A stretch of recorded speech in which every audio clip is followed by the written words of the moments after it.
You guys are back on Knowledge Will React TV. We got more breaking news. Government standing up against the government. It's getting crazy out here, all right?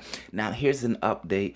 I want y'all to comment on all my videos. Make sure you like it, and you know the rest, okay? All right, hit that notification. Let's get into the video. The deadline for members of the Air Force and Space Force to comply with the Defense Department's COVID vaccine mandate has come and gone.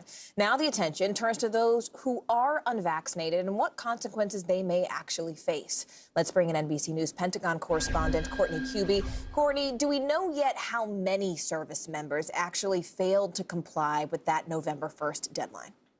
It was more than 10,000 if you're talking about active duty Air Force and active duty Space Force. And when you break those numbers down, about 800 airmen and guardians, that's what we call the members of the Space Force, about 800 of them are refusing to get the COVID vaccine at this point. But there's a lot more who are still sort of in limbo, nearly 2,800 who simply didn't get their shot, didn't say they want to, they were refusing, and didn't request some sort of an exemption. There's sort of people who are in limbo that now the Air Force and Space Force have to go out and find and figure out why they haven't gotten their shot.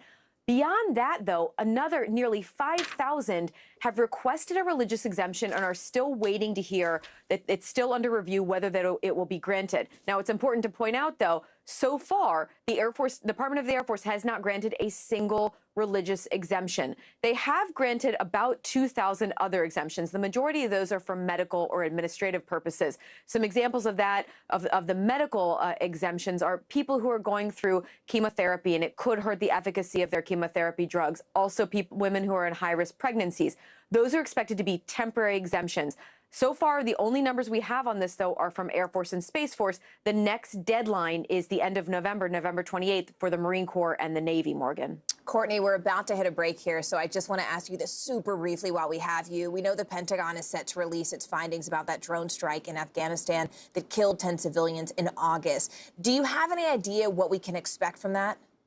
So we should expect them to say that there was some sort of a confirmation bias here. They knew that there was intelligence that a white Toyota Corolla may be planning an attack against the airport in Kabul. They started following a Corolla. Turns out it was the wrong one.